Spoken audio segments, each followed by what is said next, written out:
ในตอนบ่ายของวันที่9กันยาปี 1912 เมื่อพวกเฒ่าของข้าพเจ้าจิมลอฟซึ่งในเวลานั้นเรายังเป็นเด็กน้อยอยู่ตามปกติที่เคยปฏิบัติเล่าแลนเพื่อไปรอท่าเบิกขบวนรถไฟสายมอนทีเอลที่มุ่งหน้าไปเมืองบัฟฟาโลรัฐนิวยอร์ก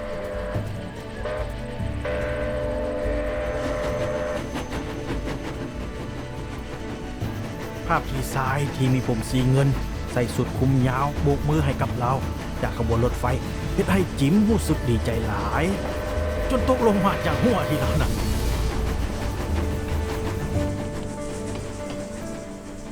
ผู้ชายที่จิมเห็นถึงรถไฟในมือนั้นจะเปลี่ยนแปลงชีวิตของเขาและชีวิตของมนุษย์ชาติไปตลอดกันพ่อเฒ่าทวดของข้าพเจ้าพ่อเฒ่าทวดจิมบ่ได้มีโอกาสได้พบพระอับดุลบาฮาแต่ชีวิตของพระอับดุลบาฮาก็ยังเป็นแบบอย่างสำหรับพวกเขาทุกคนและเรื่องของพระองค์ก็เริ่มขึ้นจากดินแดนอันแสนไกลจากฝากโลกตะวันออกในอาณาจักรเปอร์เซียพระอับดุลบาฮาทรงประสูติที่เมืองเตเฮรานบิดาและมารดาของพระองค์พระบาฮาอุลลาและท่านนางนาวาบทรงหักแพงพระองค์ที่สุดในตอนที่พระองค์ประสูติพระองค์รับพระนามว่าอัมบาสซึ่งมีความหมายว่าตัวสิงในคืนเดียวกันที่พระอับดุลบาฮาประสูติมีพ่อข้าหนุ่มอยู่ในเมืองศิลัดได้ประกาศว่าเวลาแห่งการปลุกศีลธรรมของโลกได้ตื่นขึ้นมาถึงแล้วฮุกอรุณของยุคแห่งสันติภาพและความยุติธรรมตามที่ทำนายเอาไว้ในศาสนาทั้งหลายของโลกพระองค์ทรงใช้พระนามว่าพระบอบซึ่งก็มีความหมายในภาษาอาหรับว่าประตูเสียงเฮียงข้องแห่งการเปลี่ยนแปลงอันยิ่งใหญ่หลวงของพระบอบได้รับการรับโดยพระบาฮาอุลลาท่านนางนาวาบและผู้คนอีกนับแสนที่ได้รับแห่งบันดาลใจจากแนวคิดใหม่ๆที่เห็นว่าศาสนาเป็นสื่อกลางอยู่ในการสถาปนาความเป็นหนึ่งอันเดียวกันของพระผู้เป็นเจ้าความเป็นหนึ่งเดียวของมนุษยชาติและความเป็นหนึ่งเดียวของศาสนาพระบอบทรงประกาศว่าพระองค์กำลังทรงเตรียมทางให้กับพระผู้นำข่าวสารพระองค์ใหม่ซึ่งทรงความยิ่งใหญ่เหนือตัวของพระองค์เองเจ้าหน้าที่ของรัฐและนักบวชหลายคนย่านอยู่ในการสูญเสียอำนาจในประชาชนพวกเขาได้ลุกขึ้นเพื่อหวังที่จะดับแสงสว่างของความศรัทธาในศาสนาใหม่นี้และในปี 1850 ก็ได้สังประหารชีวิตพระบอบการประหารนี้เป็นผลเหตุให้สาวกของพระองค์นับหมื่นคนถูกสังหารเพราะความเสื่อทั้งศาสนาของพวกเขาเว้นว่าพระบาฮาอุลลาจะทรงสืบเสื้ออันสูงส่งพระองค์ก็ทรงถูกขังอยู่ในคุกหลุมดำซึ่งก็เป็นคุกใต้ดินที่น่ารังเกียจที่สุดอยู่ในเมืองเตเฮรานพระอับดุลบาฮาและครอบครัวของพระองค์ได้ทรงสูญเสียทุกสิ่งทุกอย่างจนหมดพระองค์และครอบครัวทุกเวลาทรงกังวลว่าจะเกิดสิ่งใดขึ้นกับพระบาฮาอุลลาในช่วงเวลานี้ท่านนาวาบมารดาของพระอับดุลบาฮาถึงกับจำเป็นต้องย้ายแป้งเพียง1 กำให้แก่ลูกๆของนางในเวลาที่บ่มีอาหารอันใดที่จะให้ในระหว่างที่ทรงทนทุกข์ทรมานจากโซ่ตรวนอันแสนหนักที่มัดพระองค์จึงเฮ็ดให้เป็นห้อยบาดแผลถึงพระวรกายตลอดพระชนชีพของพระองค์พระบาฮาอุลลาได้รับประสบการณ์อยู่ในการรับพระพรในการเปิดเผยธรรมะจากพระผู้เป็นเจ้าอันเป็นการเกี่ยวข้องจากสวรรค์ให้ทรงลุกขึ้นและประกาศให้กับทุกคนในโลกรู้ถึงการขึ้นของฮุกอรุณสำหรับวันใหม่ของมนุษยชาติทั้งมวลครอบครัวของพระองค์ทรงเข้าให้ด้วยความโล่งใจเมื่อพระบาฮาอุลลาทรงได้รับอิสระจากการถูกจองจำและกษัตริย์ชาก็ยังสั่งให้พระองค์และครอบครัวออกจากอาณาจักรเปอร์เซียอย่างบ่มีวันหวนกลับคืนมาพระอับดุลบาฮาทรงมีอายุเพียง9 พรรษาทรงเป็นบุคคลเดบิดในโลกที่คิดว่าพระบาฮาอุลลาทรงเป็นพระศาสนทูตของพระผู้เป็นเจ้าสำหรับยุคปัจจุบันต่อมาพระองค์นั้นทรงกลายเป็นเกาะกำบังของพระบาฮาอุลลาจะทรงรับการขนานนามว่าอับดุลบาฮาซึ่งมีความหมายว่าผู้รับใช้แห่งบาฮาผู้รับใช้แห่งความหุ่งเหืองพระชนชีพของพระองค์เป็นต้นแบบของการใช้ชีวิตตามพระธรรมคำสอนของพระบาฮาอุลลาพระองค์คือพระผู้ทรงเป็นแบบอย่างพระอับดุลบาฮาทรงใช้ชีวิตที่เหลืออยู่ในช่วงเยาว์วัยอย่างอิสระกับการถือดาริเทศร่วมกับ พระบาฮาอุลลาห์เริ่มตั้งแต่ทรงถูกบังคับให้ออกจากประเทศไปยังเมืองแบกแดดในกลางฤดูหนาวท่านางบาฮิเยขนุมน้องสาวของพระองค์จดจำความหนาวเหน็บตลอดจนความกล้าหาญของอ้ายได้อยู่เสมอพวกเฮาทุกคนสวมใส่เสื้อผ้าที่เบาบางและเฮาทรมานกับผิวที่สัมผัสอากาศหนาวเย็นโดยกงในระหว่างที่ขี่ม้าตีนข้อตีนมือและข้อมือของพระอับดุลบาฮาบวมและก่อให้เกิดความเจ็บปวดเป็นอย่างยิ่งถึงว่าจะรู้สึกความเจ็บปวดปานใดก็ตาม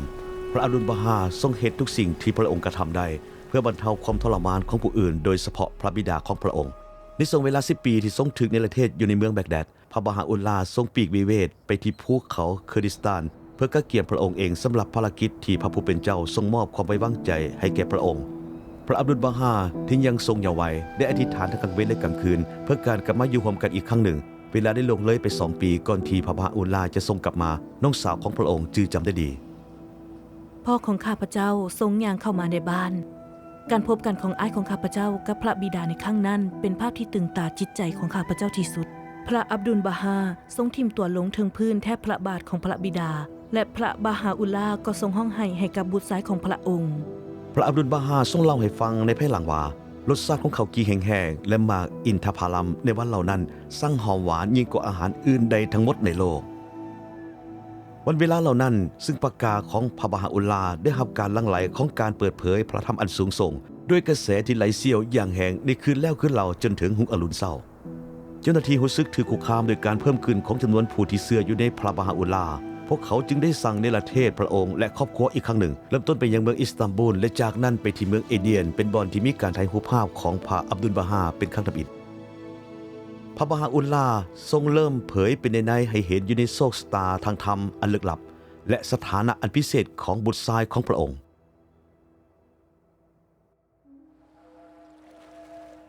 การถือนิรเทศครั้งสุดท้ายนั้นถือว่าเป็นครั้งที่โหดร้ายที่สุดได้แก่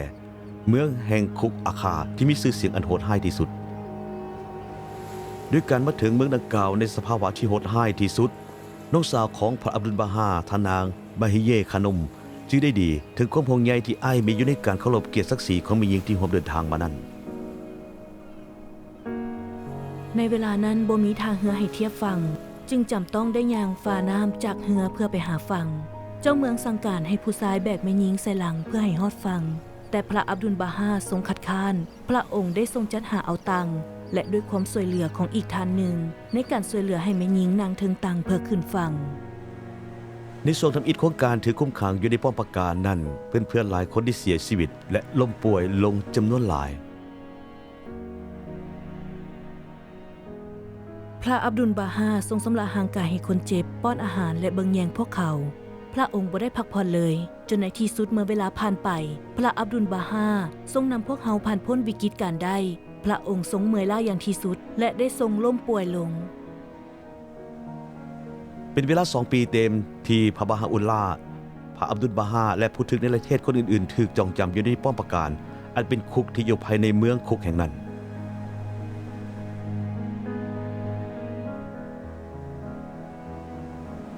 ถึงแม้ว่าสภาพที่กล่าวมานั้นจะยากลำบากเพียงใดก็ตามแต่พวกเขาทั้งหลายก็อยู่ในสภาวะที่เปี่ยมไปด้วยความสุขหันษาจากภายในอย่างหลากหลายจนพระอับดุลบาฮาจะทรงเอื้อนนักโทษแต่ละคนให้เล่าเรื่องราวตลกเรื่องหนึ่งที่เกิดขึ้นกับพวกเขาในแต่ละวันพวกเขาจะพากันหัวอย่างมวนซื่นจนน้ำตาไหลอาบแก้ม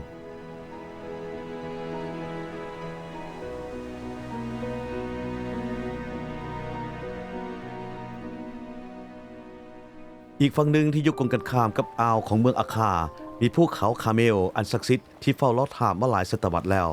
ถึงวันเวลาที่พระธรรมคัมภีร์โบราณได้กล่าวไว้ว่าพวกเขานี่จะเห็นความหุ่งเฮืองของพระผู้เป็นนาย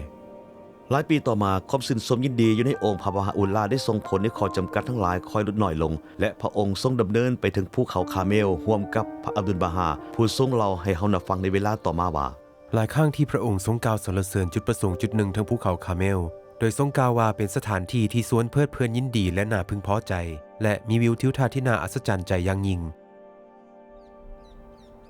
พื้นดินนั้นได้รับพระพรแห่งห้อยพระบาทของพระบาฮาอุลลาห์มีต้นแปลกไซปรัสอยู่จำนวนหนึ่งและพระผู้ทรงความงามอนุดมพรก็มักนั่งเล่นใต้ห่มเงาต้นไม้เหล่านั้นพระองค์ทรงชี้ให้พระอับดุลบาฮาพูดถึงจุดที่ควรสร้างพระสถูป อย่างคู่ควรเหมาะสมเพื่อรอท่ารับพระศพของพระบอบในเวลานั้นพระอับดุลบาฮายังบ่ได้รับสิทธิ์อยู่ในการเป็นเจ้าของที่ดินพื้นดันเถื่อยังบ่ฮู้จักเจ้าของหรือผู้รับเหมาก่อสร้างของดินตอนนั้น และยังขาดปัจจัยทางด้านการเงินใดๆทั้งนั้นและอีกทางพระศพของพระบอบก็ยังคงประทับอยู่ในอาณาจักรเปอร์เซียพระอับดุลบาฮาทรงได้เริ่มพระราชหน้าที่อันหนักหน่วงแห่งการปฏิบัติตามคำสั่งสอนของพระบาฮาอุลลาห์ที่มีให้แก่พระองค์ให้สำเร็จลุล่วงไปด้วยดี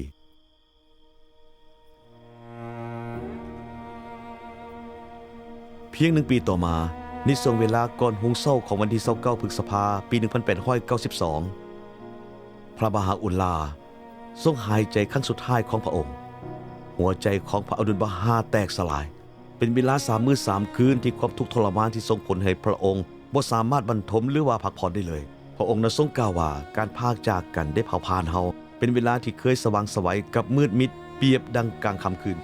และดอกกุหลาบแห่งวันเวลาอื่นๆก็กลายเป็นผงธุลีและเศษซากที่เพพังลงดวงอาทิตย์แห่งสัจธรรมพระผู้ทรงเป็นแสงสว่างอันยิ่งใหญ่ที่สุดได้ทรงอัสดงลาลับขอบฟ้าแห่งโลกนี้ไปแล้วพระองค์ได้ทรงเฮ็ดให้ขอบฟ้าของโลกสายแสงด้วยแสงอันเจิดจ้าที่บ่มีวันดับอยู่เหนือขอบฟ้าแห่งอาณาบริเวณที่ให้พบแดน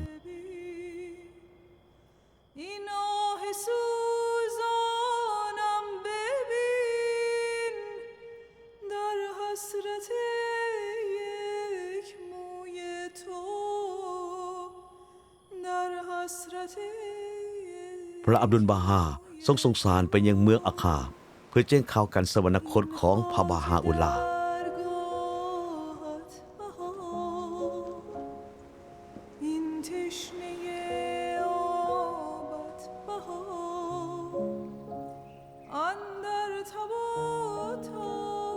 ก็เมื่อหลังจากการสวรรคตของพระองค์ได้มีการอ่านพระธรรมสารบทหนึ่งที่เปิดเผยถึงพินัยกรรมสุดท้ายของพระบาฮาอุลลาห์ที่มีไว้ให้กับสมสวนบาฮายในธรรมสารนี้พระบาฮาอุลลาห์ทรงสถาปนาพระปฏิญญาของพระองค์เพื่อเป็นหนทางอยู่ในการรับประกันความสามัคคีของศาสนาของพระองค์ตลอดจนความสามัคคีของสาวกของพระองค์ภายหลังการสวรรคตของพระองค์และสืบต่อไปในอนาคตตลอดไป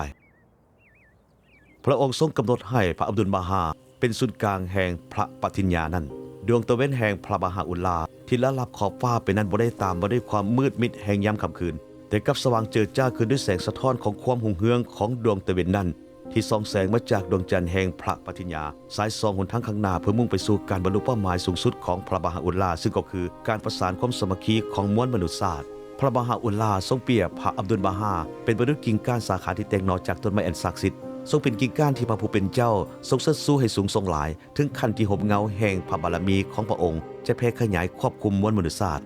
เฮาได้เฮ็ดให้เจ้ากลายเป็นที่พักพิงสำหรับมนุษยชาติทั้งมวลเป็นเกาะกำบังสำหรับทุกสรรพสิ่งที่อยู่ในสวรรค์และโลกขอให้พระผู้เป็นเจ้าทรงโปรดโดยอาศัยเจ้าขอพระองค์ทรงปกป้องพวกเขาขอทรงให้ความอุดมพรและค้ำจุนพวกเขาขอพระองค์ทรงมอบแห่งบันดาลใจให้กับเจ้าเถิด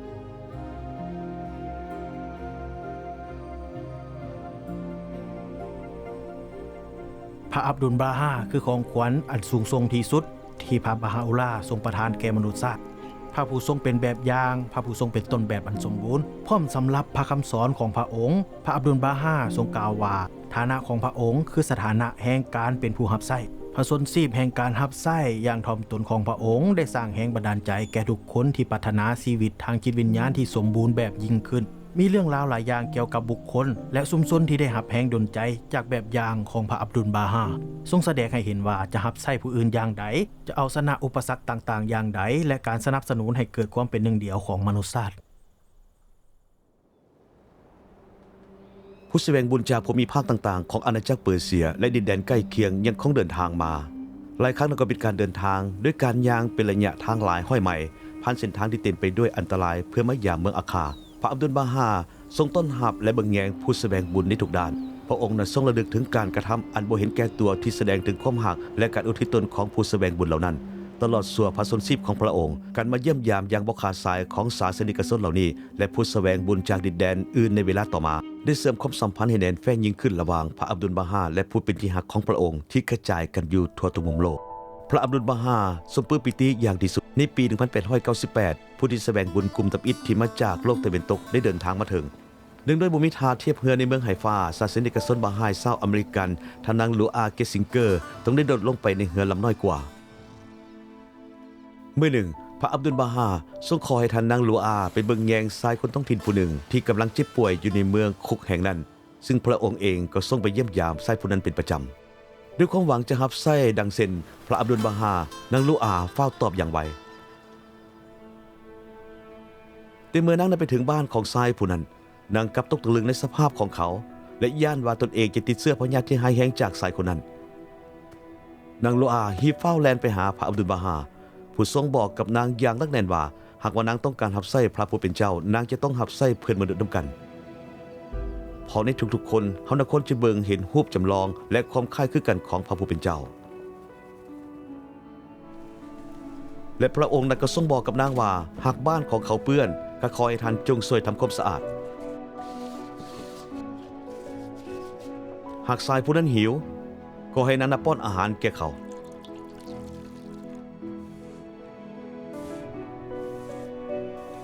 ในอีกโอกาสหนึ่ง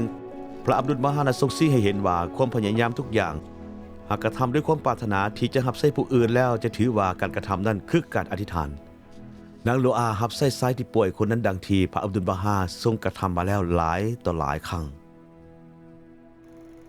ผู้แสดงบุญอีกท่านหนึ่งท่านทอมัสแบกแวลได้ยินเกี่ยวกับศาสนาบาฮายครั้งตับอิฐขณะอยู่ที่เมืองปารีสในปี 1901 ภายใต้สภาพการอันงดงามที่ลี้ลับท่านได้เริ่มออกเดินทางทันทีเพื่อเข้าเฝ้าพระอับดุลบาฮาซึ่งก็เหตุให้ท่านกลายเป็นชาวอังกฤษคนทำอิฐออกเดินทางในฐานะผู้แสวงบุญท่านทอมัสได้ระบายความในใจกับพระอับดุลบาฮาท่านได้เล่าถึงความเสียใจที่เวียกงานของท่านเป็นการแสวงหาผลประโยชน์จากการใช้งานเด็กพระอับดุลบาฮาทรงเบิ่งท่านทอมัสอย่างเข้มขืนและก็เงียบสงบและจึงทรงกล่าวขึ้นว่าจงทรงใบลาออกของท่านทางโทรเลขซะท่านทอมัสก็ได้ลาออกในทันทีพระอับดุลบาฮาทรงพรรณนาถึงสาวหนุ่มผู้นี้เป็นดวงประทีปในหมู่เทพธิดาในสวรรค์ชั้นสูงท่านทอมัสเสียชีวิตด้วยพยาธิวัณโรคเพียง1 ปีต่อมาถึงแม้ว่าจะบ่ได้รับการแจ้งเป็นลายลักษณ์อักษรแต่อย่างใดแต่พระอับดุลบาฮาก็ทรงพูดถึงการจากไปของทอมัสและทรงเปิดเผยพระธรรมจารึกด้วยน้ำตาที่ไหลนองออกมาโอ้เบรกเวลที่ฮักของเฮาตลอดเวลาเฮาระลึกถึงเจ้าอยู่เสมอเฮาจะบ่มีวันลืมเจ้าด้วยความหักและความชื่นชมยินดีในพระอับดุลบาฮาซึ่งเพิ่มทวีขึ้นทั่วภูมิภาคและถึงแม้ว่าพระองค์จะทรงเป็นนักโทษอยู่พระอับดุลบาฮาก็ทรงได้รับอนุญาตให้เดินทางไปยังอาดาซิเยซึ่งก็เป็นสถานที่ที่พระบาฮาอุลลาทรงสั่งให้พระองค์จัดซื้อที่ดินพื้นหนึ่งเอาไว้แม้ว่าจะอุดมสมบูรณ์เพียงใดแต่ว่าดินในอาดาซิเยนั่นก็เปรียบเสมือนป่าที่หกข้างและบ่มีการปลูกฝังพระอับดุลบาฮาทรงช่วยเหลือชาวไร่ชาวสวนให้ปลูกพืชผลที่หลากหลายและให้นาของพวกเขาก็เจริญรุ่งเรืองพระองค์ทรงส่งเสริมให้ชาวสวนเหล่านั้นเบิ่งสถานการณ์ของตนเองในมุมมองแบบใหม่เมื่อพวกเขาถูกโจรผู้ร้ายคุกคามข่มขู่พระองค์ทรงเรียกร้องต่อชาวสวนผู้นั้นผูกมิตรไมตรีกับพวกเขาเศรษฐกิจต้องเริ่มจากชาวเกษตรกรพระอับดุลบาฮาทรงกล่าวเพราะกสิกรรมคือหน่วยฮักฐานทำอิฐในสังคมมนุษย์ที่มีบทบาทสำคัญอยู่ในการลงมือกระทำพระองค์ทรงชี้แนะให้ชาวเกษตรกรแบ่งผลกำไรให้สร้างชุมชนที่ตั้งอยู่ถึงพื้นฐานแห่งความไว้เนื้อเชื่อใจและความเอื้อเฟื้อต่อกันชาวเกษตรกรเหล่านี้กลายเป็นที่รู้จักและเคารพนับถือในด้านความเมตตาความขยันหมั่นเพียรและความเฉลียวฉลาดสร้างประดิษฐ์ของพวกเขาการเฮ็ดเวียกงานหนักของคนกลุ่มน้อยๆกลุ่มหนึ่งบ่พอต่อได้คนที่พยายามตัดสินใจในสิ่งต่างๆอย่างเหมาะสมตามหลักคำสอนของพระบาฮาอุลลาได้เปลี่ยนแปลงภูมิภาคนั้นไปโดยอย่างชัดเจนอีกหลายปีต่อมาเม็ดพืชที่เพาะปลูกอยู่ในอาดาซิเยจะช่วยชีวิตของผู้คนนับพันตั้งแต่หุงอรุณจนถึงยามค่ำพระอับดุลบาฮาทรงให้คำแนะนำอันลึกซึ้งเกี่ยวกับหัวข้อต่างๆที่หลากหลายด้วยความเจริญก้าวหน้าของอารยธรรมทั้งทางจิตวิญญาณและทางวัตถุทรงให้กำลังใจชุมชนที่ยังบ่แข็งแรงและทรงให้การนำทางอย่างหักไข่ผู้คนในท้องถิ่นหลายห้อยแห่งทั้งในโลกตะวันออกและโลกตะวันตกคำแนะนำที่ทรงไปยังบุคคลต่างๆซึ่งทั้งหมดถึงศาสนิกชนท่านหนึ่งที่มีชื่อว่าท่านมุสตาฟารูมีผู้ที่หลงหักในพระอับดุลบาฮาอย่างหาอันเปรียบบ่ได้ได้นำไปสู่ความเจริญรุ่งเรืองของชุมชนบาฮาในยุคเริ่มต้นในประเทศพม่าอินเดียสิงคโปร์อินโดนีเซียและมาเลเซียในหมู่บ้านแห่งหนึ่งในประเทศพม่าที่มีชื่อว่าเดนาเนาการแสดงออกซึ่งความเมตตาอย่างเรียบง่ายของท่านมุสตาฟารูมีต่อคนแปลกหน้าคนหนึ่งได้ดึงดูดผู้คนถึง800 คนเข้าสู่ศาสนาบาฮาในบทสร้างรูปแบบใหม่ของวิถีชีวิตในชุมชนก็ได้กำเนิดขึ้นเมื่อชุมชนแห่งนี้ได้ก่อสร้างโรงเรียนแห่งทำอิฐเดนาเนาพวกเขาเอิ้นโรงเรียนหลังนั้นว่าโรงเรียนของพระอับดุลบาฮาและหลังจากนั้น พระอับดุลมาฮาซึ่งเอิ้นหมู่บ้านเดดาเนายังหักใครว่าเป็นหมู่บ้านของเฮาพระองค์ผู้แสวงบุญจำนวนหลายขึ้นเรื่อยๆจากโลกตะวันออกได้เข้าเฝ้าพระอับดุลมาฮาในดินแดนศักดิ์สิทธิ์และกลับเมื่อบ้านพร้อมแห่งบันดาลใจยังหลงไหลตลอดจนความเข้าใจยังลึกซึ้งเกี่ยวกับวิธีที่จะหับใส่สมสนของตนเองให้ดีที่สุดได้อย่างใดพระอับดุลมาฮาทรงเปรียบผู้แสวงบุญเหล่านี้เป็นประดุจจดหมายที่มีชีวิตซึ่งพระองค์ทรงส่งออกไปกว้างไกลเพื่อแบ่งปันความรู้แจ้งเห็นจริงไปพร้อมๆกับพระธรรมลิขิตของพระองค์การนำทางจากพระองค์ลังไลไปยังภูมิภาคของอาณาจักรเปอร์เซียและดินแดนที่ใกล้เคียงแม้ว่าพระองค์ทรงถึกในประเทศอย่างถาวรความหักและความห่วงใยที่พระอับดุลมาฮาทรงมีในดินแดนบ้านเกิดของพระองค์นั้นชัดเจนจบจนวาระสุดท้ายพระชนชีพของพระองค์โดยอาศัยคำแนะนำและกำลังใจจากพระองค์อย่างสม่ำเสมอชุมชนบาฮายในเปอร์เซียได้มีความก้าวหน้าในหลายๆด้านเช่นด้านกสิกรรมสุขภาพไปจนถึงการหุ้นหนังสือซึ่งล้วนแต่เป็นผลประโยชน์ของทุกคนในสังคมเมื่อยังเยาว์วัยพระอับดุลบาฮาทรงได้รับการมอบหมายหน้าที่จากพระบาฮาอุลลาห์ให้ลิขิตบทความสำคัญถึงผู้ปกครองและประชาชนชาวเปอร์เซียโดยบ่เปิดเผยตัวเป็นการสรุปแนวทางไปสู่ความทันสมัยที่สอดคล้องกับจุดประสงค์อันแท้จริงของศาสนาบนพื้นฐานของหลักการทางจิตวิญญาณที่จำเป็นสำหรับการสร้างสังคมที่ยุติธรรมเจริญรุ่งเรืองและมีเอกภาพขึ้นใหม่ซึ่งล้วนได้เป็นหลักธรรมะที่ศาสนิกชนบาฮายในเปอร์เซียเพียรพยายามนำไปปรับใช้ในชีวิตพระอับดุลบาฮาทรงสนับสนุนให้ชุมชนบาฮายเปอร์เซียจัดตั้งโรงเรียนของตนเองและบ่ดนต่อมาโรงเรียนเด็กชายทาบิยัตได้กำเนิดเกิดขึ้นอยู่ในเมืองเตหะรานโรงเรียนนี้ยังได้เป็นโรงเรียนตัวแบบให้อีกหลายๆโรงเรียนในภูมิภาคต่างๆของเปอร์เซียรวมถึงโรงเรียนสำหรับเด็กหญิงเช่นกันพระอับดุลมาฮาทรงนำทางมิตรสหายหลายท่านหนึ่งในนั้นที่โดดเด่นคือท่านมิซาฮัสนีอาดิบในด้านการพัฒนาสถาบันที่มีชื่อเสียงเป็นที่นับหน้าถือตาซึ่งได้รับการยอมรับเป็นระยะดลว่าอยู่แถวหน้าของการพัฒนาด้านการศึกษาการนำทางของพระอับดุลมาฮาส่งผลต่อการศึกษาและการยกระดับสตรีรุ่นต่อมาทั่วอาณาจักรเปอร์เซียและฮอดปัจจุบันนี้ทั่วทุกมุมโลกพระองค์ทรงเน้นความสำคัญของการศึกษาโดยทรงลิขิตไว้ว่าความจำเป็นขั้นพื้นฐานและเร่งด่วนที่สุดคือการส่งเสริมด้านการศึกษาเป็นสิ่งที่บ่อาจนึกภาพออกได้ที่ประเทศใดหนึ่งจะบรรลุถึงความเจริญรุ่งเรืองและประสบผลสำเร็จได้นอกเสียจากว่าประเด็นที่สำคัญยิ่งที่ขาดบ่ได้นี้จะถูกนำพาให้เจริญก้าวหน้าไปในอีกโอกาสหนึ่งพระองค์ทรงตรัสว่าสิ่งที่สำคัญที่สุดในบรรดาทุกๆสิ่งคือการให้การศึกษาแก่เด็กหญิงเนื่องด้วยว่าในวันข้างหน้าต่อไปเด็กหญิงเหล่านี้ก็จะกลายเป็นแม่และเป็นครูคนดำอิฐของลูก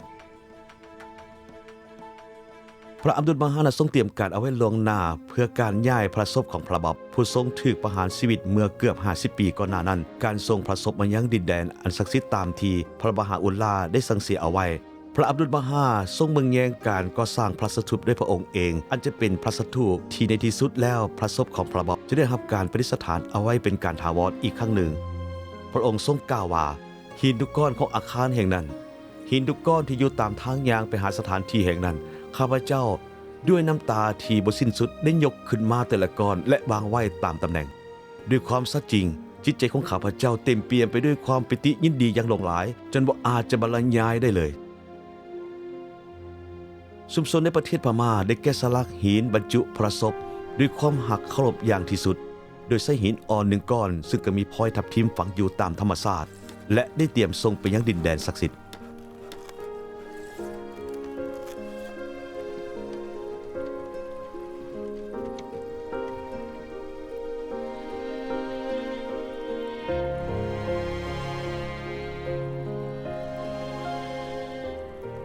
เมื่อพระอับดุลมาฮาทรงพบผู้แสวงบุญจากทางตะวันตกกลุ่มหนึ่งพระองค์ทรงสังเกตว่าสมาชิกท่านหนึ่งในกลุ่มบ่อยู่เมื่อทรงย่างไปที่ประตูทางเข้าพระองค์ทรงพบท่านโรเบิร์ตเทอร์เนอร์ที่กำลังรอท่าอยู่ด้านนอกทันทีที่ท่านโรเบิร์ตเห็นพระอับดุลมาฮาเขาก็ขาอ่อนและก็ล้มลงทันทีพระอับดุลมาฮาทรงช่วยให้เขายืนขึ้นและทรงสวมกอดท่านโรเบิร์ตเทอร์เนอร์บาให้คนทำอิฐที่เป็นชาวอเมริกาเชื้อสายแอฟริกาเกิดในฐานะข้าทาสและบัดนี้ท่านก็ได้รับการปลดจากการเป็นข้าทาสแล้วท่านเขียนถึงพระอับดุลบาฮาเมื่อหลายปีก่อนหน้านั้นและได้แนบรูปภาพของตนเองมาด้วย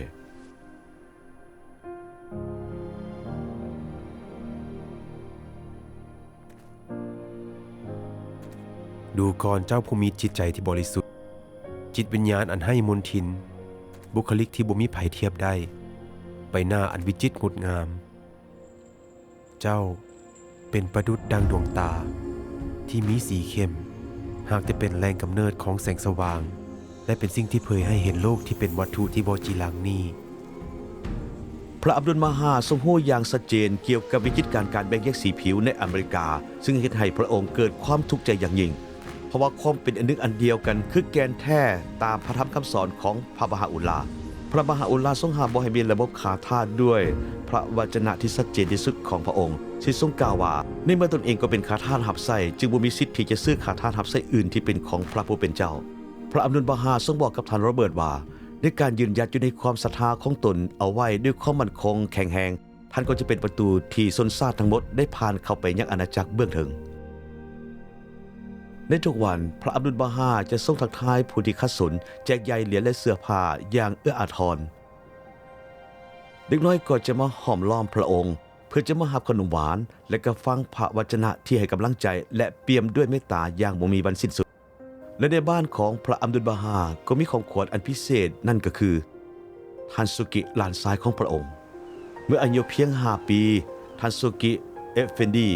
อ้อนวอนพ่อเฒ่าให้เขียนข้อความบางอย่างให้ท่านโอ้โชกีของเฮาเจ้าขอให้เฮาเขียนเฮาได้เขียนแล้วณตอนนี้บ่แม่นเวลาสำหรับการที่เจ้าจะอ่านและเขียนแต่เป็นเวลาให้เจ้าไปกระโดดโลดเต้นและท่องสวดเป็นทำนองว่าข้าแต่พระผู้เป็นเจ้าของข้าพเจ้าดังนั้นจงท่องจำบทอธิษฐานของพระผู้ทรงความงามอนุดมพรและจงสวดเพื่อให้เฮาได้ยินเด็กชายผู้นั้นก็เสื่อฟังและก็ตั้งใจท่องบทอธิษฐานของพระบาฮาอุลลาห์จำนวนหนึ่งและก็สวดเป็นทำนองดังหลายจนบิดามารดาของท่านห้องให้หยุดแต่ท่านก็ตอบว่าพระอับดุลบาฮาทรงเขียนหาลูกบอกให้ลูกก็สวดมนต์เพื่อจะให้พระองค์ทรงได้ยินลูกกำลังพยายามอย่างเต็มที่อยู่ในเวลาต่อมาพระอับดุลบาฮาทรงมอบหมายให้กับทันสุกิเอฟเฟนดีสืบต่อพระปฏิญญาของพระบาฮาอุลลาห์อันเป็นการรับประกันว่าคำสั่งอันศักดิ์สิทธิ์เพื่อประสานสามัคคีเสื้อชาติมนุษย์และระบบบริหารกิจการทั้งหลายนี้ก็จะได้รับการปกป้องไว้ในเปอร์เซียศาสนิกชนบาฮายยังคงถูกประหัตประหารอย่างรุนแรงและหลายท่านก็ได้ย้ายถิ่นฐานไปปักหลักอยู่ที่เมืองเอสกาบาดในประเทศเทิร์กเมนิสถานซึ่งจากบนนี้เองที่ศาสนาได้แพร่ขยายไปยังเมืองน้อยเมืองใหญ่ต่างๆลงหลายในอาเซียกลางและรัสเซียในปี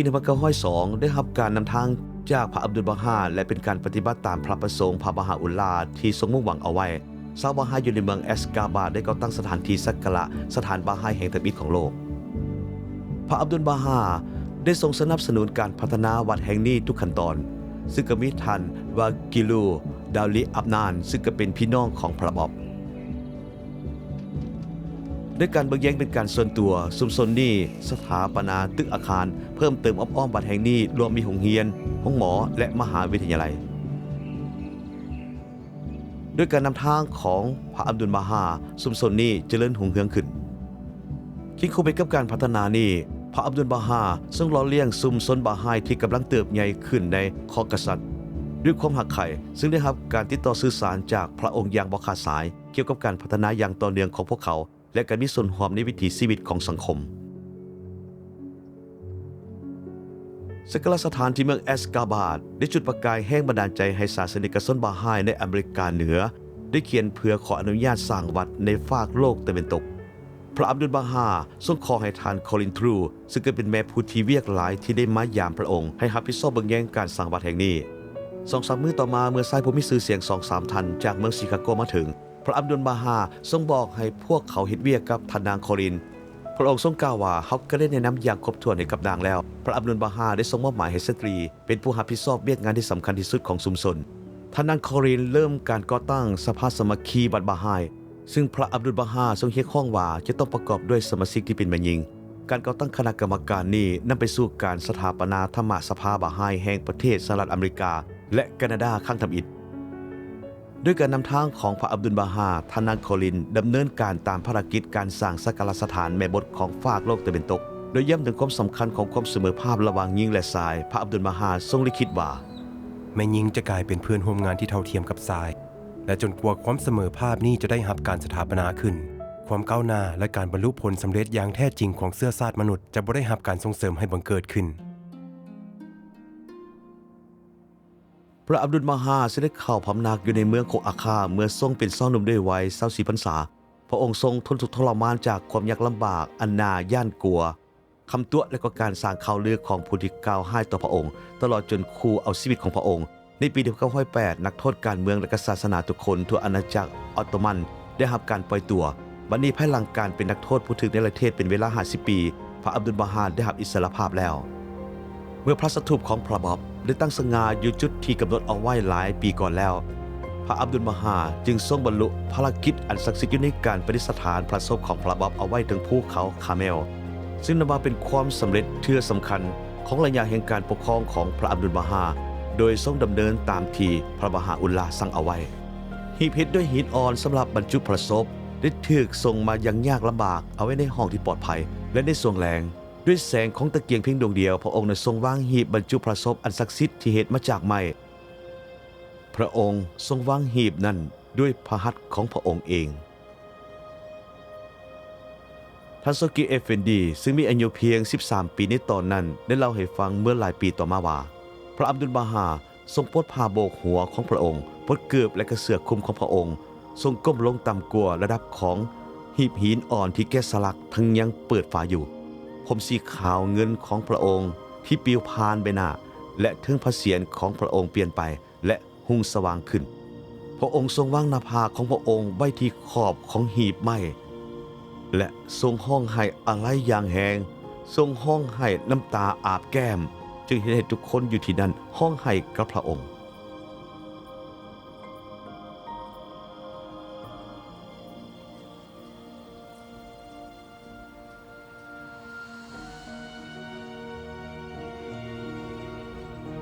ท่านโซกิเอฟเฟนดีกล่าวถึงอนุภาพที่บ่อาจจะจินตนาการได้ของพระสถูปของพระบอบตลอดจนอิทธิพลทางจิตวิญญาณอย่างใหญ่หลวงที่มีต่อการค่อยๆเผยให้เห็นศูนย์กลางระบบบริหารระดับโลกของศาสนาของพระบาฮาอุลลาห์ซึ่งปัจจุบันได้รับการสถาปนาถึงภูเขาคาเมล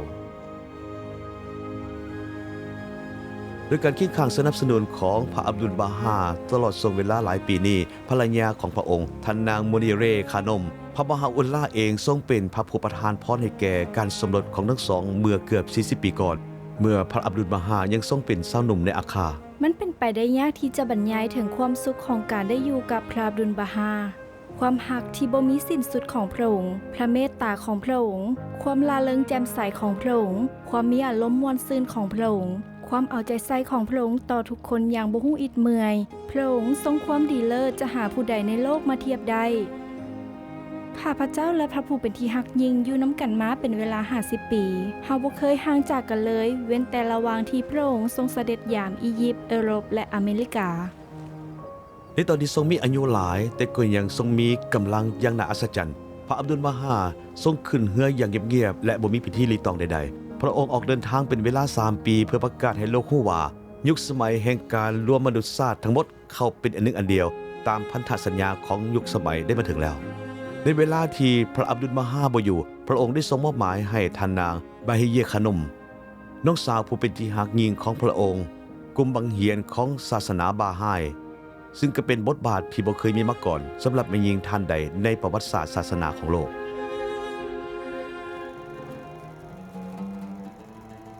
ในประเทศอียิปต์นักวิชาการนักบวชนักเขียนหนังสือพิมพ์ต้อนรับพระอับดุลมาฮาอย่างกระตือรือร้นด้วยความอยากรู้อยากเห็น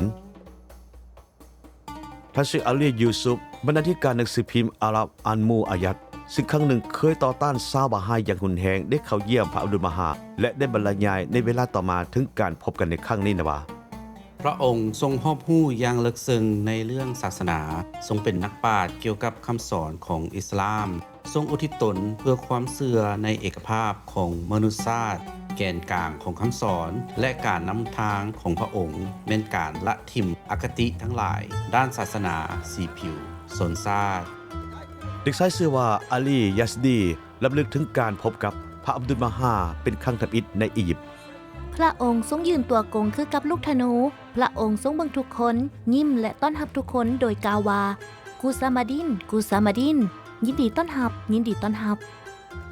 เวลาที่พระอับดุลบาฮาทรงกล่าวกับข้าพเจ้าจะเบิ่งไปที่ดวงตาของพระองค์ซึ่งเป็นสีฟ้าเต็มไปด้วยรอยยิ้มและความหักด้วยพระชนชีพและการกระทำของพระองค์ด้วยพระธรรมลิขิตและ พระวจนะของพระองค์พระอับดุลมาฮาทรงท้าทายความสมมุติฐานขั้นพื้นฐานทั้งหลายของสังคม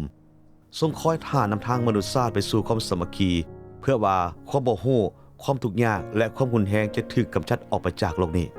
พระอับดุลมาฮาทรงเดินทางไปทวีปยุโรปพระองค์ได้กล่าวณพระวิหารที่นครลอนดอนต่อศาสนิกชนชาวคริสต์ที่ประชุมนุมกันอย่างหลากหลายในโบสถ์นี่ก็คือครั้งทำอิฐที่ทรงกล่าวสุนทรพจน์ในที่ชุมนุมที่มีผู้ฟังผู้โชคดีเพียงบ่พอเท่าใดว่า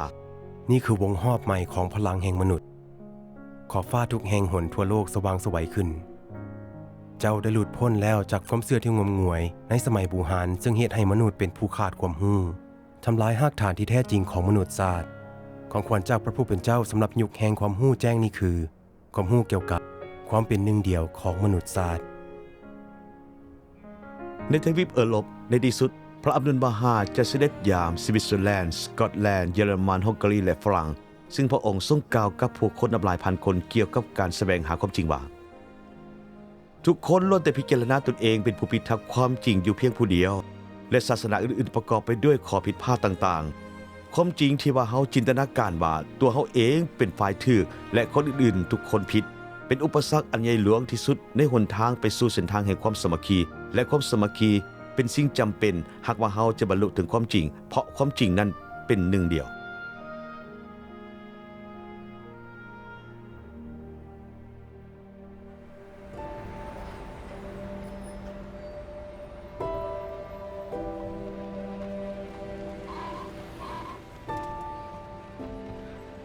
อีกฝากของฝั่งมหาสมุทรแอตแลนติกในนครนิวยอร์กนักบวชชาวคริสต์ที่มีชื่อว่าท่านฮาวเวิร์ดโคบีไอซ์กำลังมีความข้องใจที่สุดเกี่ยวกับเรื่องความศรัทธาและจุดประสงค์ของชีวิต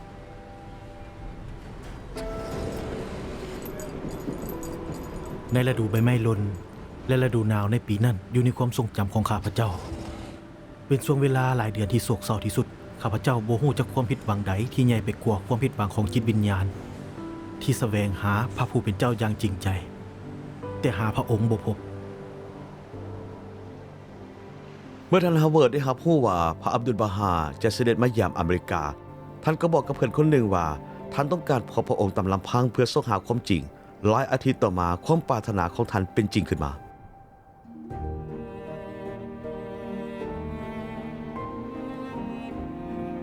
เฮานั่งอยู่ตามลำพังอย่างใกล้ชิดเข้าติดเข้าตาจ้องตาพระองค์ทรงเบิ่งมาที่ข้าพเจ้าพระองค์ทรงเบิ่งกงเข้ามาที่ข้าพเจ้ารู้สึกกับว่าบ่เคยมีไผเบิ่งข้าพเจ้าอย่างท่องแท้มาก่อนพระองค์ทรงเอานิ้วโป้ทั้งสองแตะที่ตาของข้าพเจ้าขณะที่เช็ดน้ำตาจากใบหน้าของข้าพเจ้าทรงตักเตือนข้าพเจ้าว่าอย่าห้องไห้เลย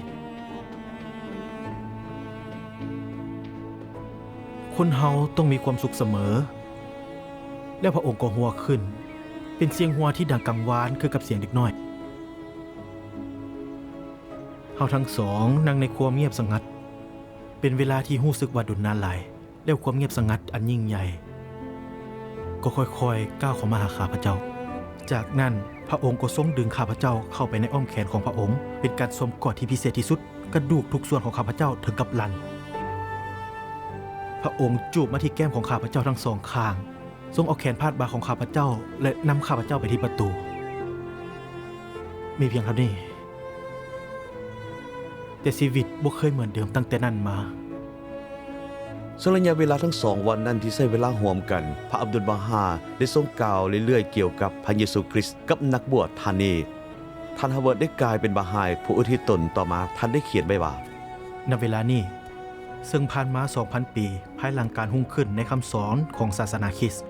มีพระผู้สิ่งผสมชีพและพระวจนะของพระองค์เป็นการแสดงให้ปรากฏสมบูรณ์พร้อมถึงแก่นแท้ของข่าวสารแห่งความปรารถนาดีสำหรับทุกผู้คน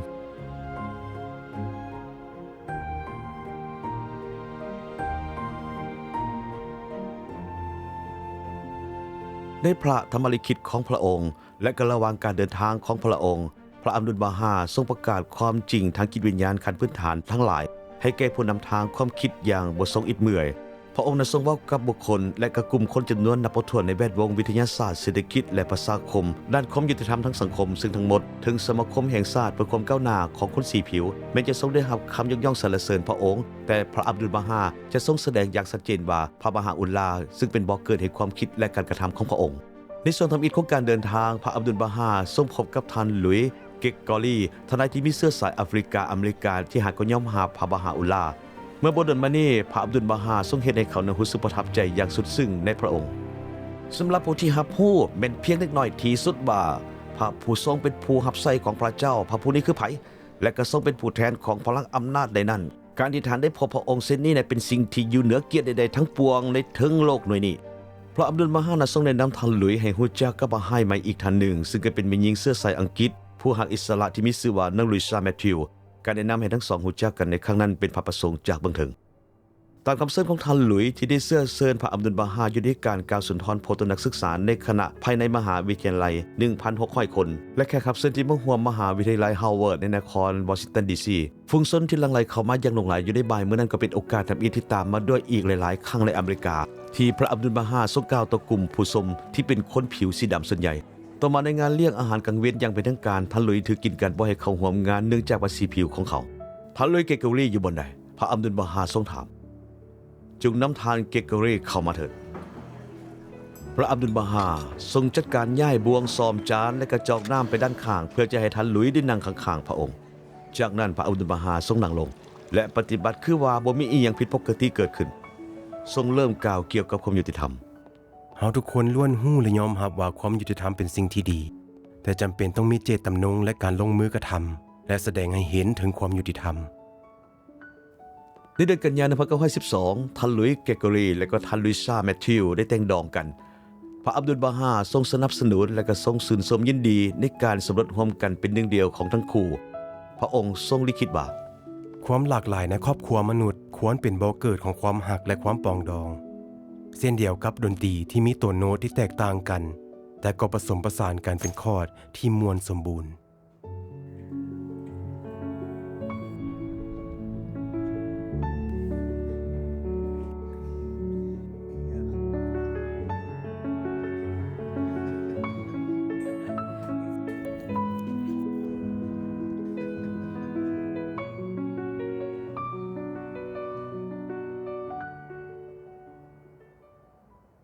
เมื่อพระอับดุลบาฮาเสด็จถึงเมืองชิคาโกเพื่อวางศิลาฤกษ์ณบริเวณสร้างวัดพระองค์ทรงพบกับนางคอรินทรูกำลังหัวใจแตกสลาย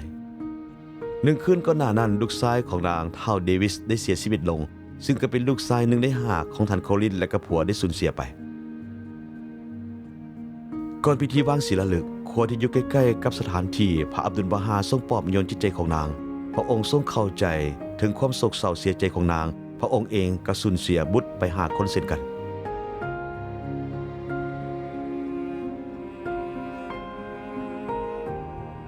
พระอับดุลบาฮาทรงให้ความมั่นใจแก่บรรดาผู้ที่มาร่วมชุมนุมกันว่าวัดถูกสร้างขึ้นแล้วพระองค์ทรงรับสั่งว่าสักการะสถานก็เป็นเครื่องมืออยู่ด้วยกันรวมมนุษยชาติทั้งหมดเข้าเป็นหนึ่งเดียวพระอับดุลบาฮาทรงเอิ้นนางคอรินอย่างอ่อนโยนว่าเป็นแม่ของวัดแห่งนี้สุมทรงได้เสียสละอย่างขยันขันแข็งและก็สร้างวัดนี้ขึ้นจนสำเร็จด้วยระยะเวลา40 ปีนางคอรินเข้าร่วมพิธีเปิดพร้อมกับบุตรสาวของนางเวลานั้นนางมีอายุ92 ปีในเมืองมอนทรีออลพระอับดุลบาฮาก็ทรงเป็นแขกรับเชิญของท่านเมนและก็ท่านซัตเทอร์แลนด์แม็กแวลพระองค์ทรงกล่าวสุนทรพจน์อยู่ในเมืองนี้ในหลากหลายหัวข้อ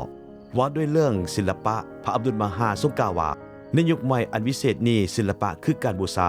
ยิ่งท่านเพียรพยายามเฮ็ดออกมาให้สมบูรณ์แบบหลายเท่าใดท่านก็ยิ่งจะเข้าใกล้พระผู้เป็นเจ้าหลายขึ้นเท่านั้นท่านซัตเทอร์แลนด์ซึ่งก็เป็นนักสถาปนิกและก็เป็นจิตรกรผู้ที่มีชื่อเสียงได้เป็นผู้ออกแบบโครงสร้างส่วนเทิงของพระสถูปพระบอบนางเมลีบุตรสาวคนน้อยอายุ2 ปีของท่านเมและก็ท่านซัตเทอร์แลนด์บ่อาจจะต้านทานแรงดึงดูดของพระอับดุลบาฮาได้และพระองค์เองก็ทรงหักนางเมลีซึ่งกันพระองค์ทรงระลึกถึงช่วงเวลาอันอ่อนโยนครั้งหนึ่งว่ามื้อนี้เฮาพักผ่อนอยู่และประตูก็เปิดออกเด็กหญิงตัวน้อยคนหนึ่งแลนเข้ามาเอานิ้วมือน้อยๆของนางมาเปิดหนังตาของเฮาขึ้นและเว้าขึ้นว่าตื่นเถิดพระอับดุลบาฮา ในเวลาต่อมาเด็กหญิงน้อยผู้นี้นางแมรี่แม็กแวล ได้สมรสกับหลานชายของพระอับดุลบาฮาทันซุกิเอฟเฟนดีการสมรสนี้ก็เป็นสัญลักษณ์ของการประสานสามัคคีกันของโลกตะวันออกและตะวันตกโดยปฏิบัติตามแบบอย่างของพระอับดุลบาฮานักออกเดินทางไปกว้างไกลเพื่อจะให้กำลังใจและรับใช้ผู้อื่นโดยเฉพาะผู้ที่อยู่ในพื้นฐานทางไกลและทุรกันดารในขณะที่พระอับดุลบาฮาทรงนั่งรถไฟออกเดินทางจากเมืองมอนทรีออลพระองค์ได้ทรงเห็นเด็กน้อยผู้หนึ่งชื่อว่าจิมล็อฟที่นั่งอยู่ถึงหัวบ้านถึงแม้ว่าจะเป็นเด็กน้อยจิมก็เชื่อในความเสมอภาพและรู้สึกดึงดูดใจอยู่กับเรื่องทางธรรมอย่างที่สุดแต่เขาก็บ่ฮู้ว่าจะซอกหาอยู่ไสท่านจิมได้รับความทุกข์ยากลำบากหลายต่อกับอคติความยากลำบากและการสูญเสียเป็นเวลาหลายปีแล้วท่านก็ได้เห็นพระอับดุลบาฮาอีกครั้งนี้เห็นในรูปถ่ายโลกของท่านก็เปลี่ยนไปโดยเห็นได้ชัดเจนดวงตาของท่านได้เปิดออกแล้วท่านและภรรยาของท่านชื่อนางเมลบาเป็นชาวพื้นเมืองคนทำอิฐที่นับถือศาสนาบาฮาในประเทศแคนาดา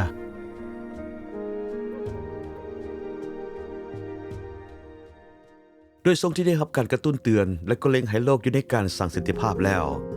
พระอับดุลบาฮาเสด็จกลับไปยังดินแดนศักดิ์สิทธิ์ในปี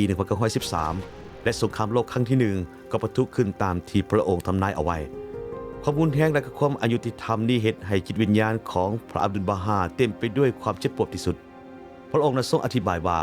อคติที่เกิดจากความหักษาเกิดขึ้นมาจากความโง่เขลาอย่างแท้จริงเนื่องด้วยพื้นผิวของโลกในนี้เป็นแผ่นดินถิ่นกำเนิดเดียวกันเมื่อภัยสงครามปิดกั้นการคมนาคมในภูมิภาคนั้นเม็ดพืชที่พระอับดุลบาฮาทรงคอยชาวเกษตรกรแห่งหมู่บ้านอาดาซิยิดเพาะปลูกและก็จัดเก็บการเก็บเอาไว้ถึงลำเลียงมาที่เมืองอาคาและไฮฟาการกระทำและการเห็นการไกลของพระอับดุลบาฮาได้ช่วยผู้คนท้องถิ่นจำนวนนับบ่ถ้วนจากภูมิภาคหลังรอดพ้นจากการอดตายบ่มีอาหาร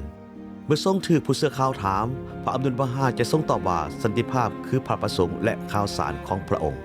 เมื่อทรงลิขิตสารถึงองค์กรกลางเพื่อสันติภาพที่ยั่งยืนณนครเฮกพระอับดุลบาฮาทรงเน้นย้ำว่าการที่จะบรรลุถึงสันติภาพจำเป็นที่จะต้องมีการเปลี่ยนแปลงอย่างลึกซึ้งอยู่ในจิตสำนึกของมนุษย์และการผูกมัดตนต่อสัจธรรมความจริงทางด้านจิตวิญญาณทรงแสดงให้เห็นว่าอุปสรรคทุกอย่างที่กีดขวางไปสู่สันติภาพสามารถถูกทำลายลงได้โดยอาศัยพระธรรมคำสอนของพระบาฮาอุลลาห์เมื่อทรงตัดถึงต้นเหตุของอคติและความแตกแยกพระอับดุลบาฮาทรงอุทานขึ้นว่าหากศาสนาบ่เห็นพร้อมกับวิทยาศาสตร์ก็ถือว่าเป็นความงมงายและความโง่เนื่องด้วยพระผู้เป็นเจ้านั้นทรงประสิทธิ์ประสาทมนุษย์ด้วยการรู้เหตุผลเพื่อว่าท่านก็จะสามารถรู้ได้ถึงสัจธรรมได้ในช่วงสงครามพระอับดุลบาฮาทรงมีความเจ็บป่วยและก็ทรงมีความเมื่อยล้าหลายและก็เกือบถูกตัดขาดจากการสื่อสารทุกด้านกับชุมชนที่กำลังเจริญเติบใหญ่ในช่วงเวลานี้พระองค์ทรงลิขิตสุทธรรมสาร14ฉบับถึงอเมริกาเหนือซึ่งเอิ้นว่าธรรมจารึกแห่งแผนงานสวรรค์ถึงแม้ธรรมสารดังกล่าวนั้นก็จะถูกทรงไปด้วยไปรษณีย์แบบเรียบง่ายเนื่องด้วยข้อจำกัดในเวลาสงครามแต่ธรรมจารึกเหล่านี้ได้เรียกร้องให้มีการฟื้นฟูโลกในด้านจิตวิญญาณพระอับดุลบาฮาทรงห้องขอให้ชุมชนบาฮาที่ยังอ่อนหัดนี้ลุกขึ้นเพื่อลงมือกระทำข้าพเจ้าปรารถนาที่จะสามารถเดินทางไปยังดินแดนเหล่านี้และเป่าประกาศในเมืองหมู่บ้านภูเขาทะเลทรายมหาสมุทรเพื่อส่งเสริมคำสอนแห่งสวรรค์แต่อนิจจาข้าพเจ้าบ่สามารถเฮ็ดเช่นนี้ได้ข้าพเจ้ารู้สึกเศร้าเสียใจอย่างเหลือเกินขอพระผู้เป็นเจ้าทรงโปรดให้ทานประสบความสำเร็จตามนี้ด้วยเถิดพระอับดุลบาฮาทรงพบกับทานนางมาทารุตนักข่าวแม่หญิงผู้เปลี่ยนไปด้วยสีสันระหว่างการเสด็จเดินทางของพระองค์ในปี 1912นางเล่าให้พระองค์ฟังว่านางกระป่วยเป็นพยาธิมะเร็งนางเอาหัวของนางไปอิงใส่ไหล่ของพระองค์นั้นทรงให้กำลังใจนางจงห้องคำรามเสียงห้องเฮียกจากสวรรค์ออกไปเจ้าจะเห็นผลลัพธ์อันยิ่งใหญ่และการห้ำห้องอันน่าอัศจรรย์ใจปฏิบัติตามคำเรียกร้องของพระอับดุลบาฮาท่านนางมาทารุตได้ลุกขึ้นปฏิบัติทันทีว่าจะได้หมู่บ้านน้อยหรือว่าในพระราชวังอันยิ่งใหญ่ท่านนางมาทารุตได้เคาะไปทุกประตูบ้านเพื่อนำเสนอสิ่งที่นางถือว่าเป็นอัญมณีอันล้ำค่าที่สุดเท่าที่โลกเคยได้รับมานั่นก็คือข่าวสารของพระบาฮาอุลลาห์ในช่วงเวลาที่เหลืออยู่ของชีวิตนางก็ได้เดินทางอ้อมโลกถึง4 ครั้งถึงว่าศาสนิกชนจำนวนหนึ่งได้ตอบเสียงเรียกร้องของพระอับดุลบาฮาในทันทีอย่างกล้าหาญตามที่ทรงลิขิตในธรรมจารึกแห่งแผนงานสวรรค์เป็นผลให้ศาสนาเผยแผ่ไปยังดินแดนใต้ฝั่งอันไกลโพ้นนั่นเส้นทวีปออสเตรเลียบราซิลจีนอเมริกาใต้แต่ความพยายามที่จะนำพาแสงสว่างแห่งพระธรรมของพระองค์ไปยังทุกภูมิภาคของโลกค่อยๆเพิ่มพลังเคลื่อนย้ายขึ้นไปทีละหน่อยโดยการอาศัยแผนงานต่างๆที่ออกแบบโดยทันซุกิเอฟเฟนดีและต่อมา โดยสภายุติธรรมแห่งสากลภายหลังที่มีการจัดตั้งสภานี้ขึ้นวิสัยทัศน์ของพระอับดุลบาฮาก็เป็นเผยแผ่คำสั่งสอนของพระผู้เป็นเจ้าไปถึงทุกทวีปทุกภูมิภาคทุกประเทศทุกกลุ่มคนทุกเมืองและทุกหมู่บ้านในช่วงหลายศตวรรษต่อมาวิสัยทัศน์ของพระองค์มีจุดประกายการกระทำที่อาจหาญและก็เปี่ยมด้วยความหักของผู้คนนับบ่ถ้วนทั้งเด็กและก็ผู้ใหญ่ซึ่งในบางเถื่อกระทำหลายกว่าที่มนุษย์ผู้หนึ่งจะกระทำได้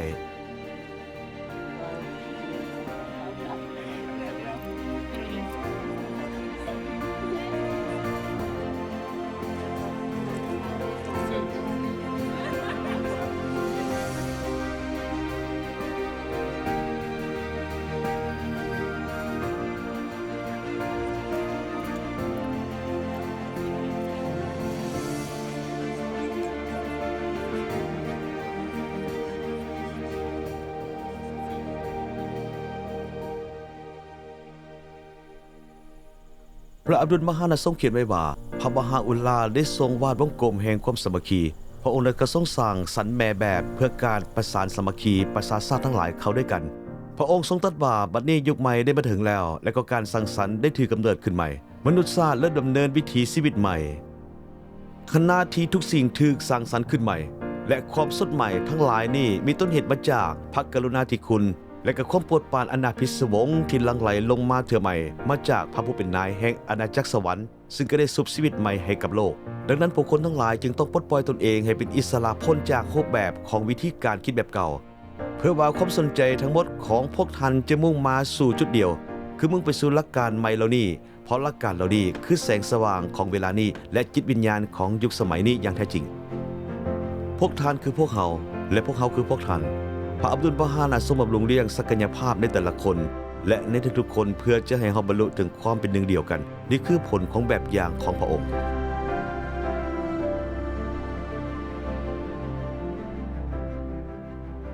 พระอับดุลมหานะทรงย้ำว่าด้วยเจตนาที่บริสุทธิ์และก็แห่งจูงใจที่บ่เห็นแก่ตัวความปรารถนาที่จะรับใช้มนุษยชาติความเสียสละและความพยายามอย่างหมดหัวใจ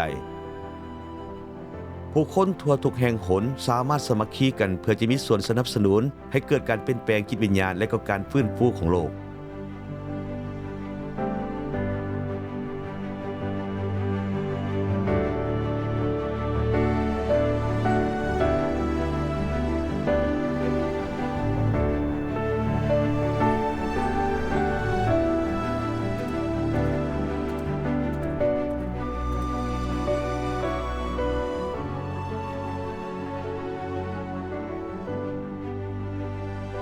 100 ปีหลังจากการสวรรคตของพระองค์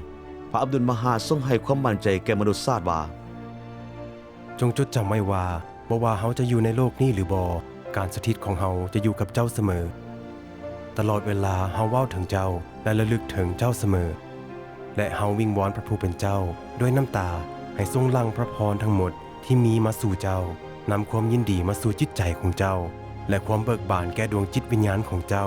และประทานความสุขอย่างยิ่งแก่เจ้า